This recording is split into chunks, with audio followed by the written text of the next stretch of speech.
কতবার বলেছি এখানে ঠেলা দেবে না, এটা আমার এলাকা, সব সরিয়ে ফেল। বাবু, আর একটু সময় দিন। বাড়িতে নাতি নাতনিরা না খেয়ে আছে।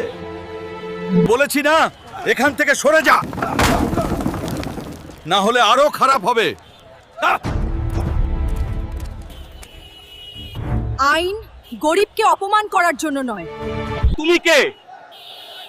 পুলিশের কাজে বাধা দিচ্ছ? আমি ক্যাপ্টেন ঈশা সেন, ভারতীয় সেনাবাহিনী। ইউনিফর্ম মানে মানুষের মর্যাদা রক্ষা করা। আর্মিতে আছো বলে ভাবছো খুব বড় কেউ?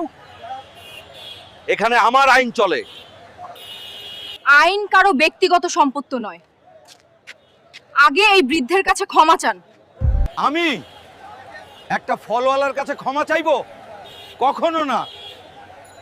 আমি সব রিপোর্ট করে দিয়েছি, এখন সিদ্ধান্ত নিন, ক্ষমা চাইবেন নাকি সাসপেন্ড হবেন।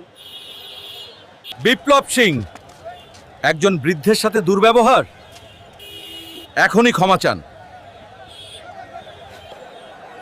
বাবা, ভুল হয়ে গেছে,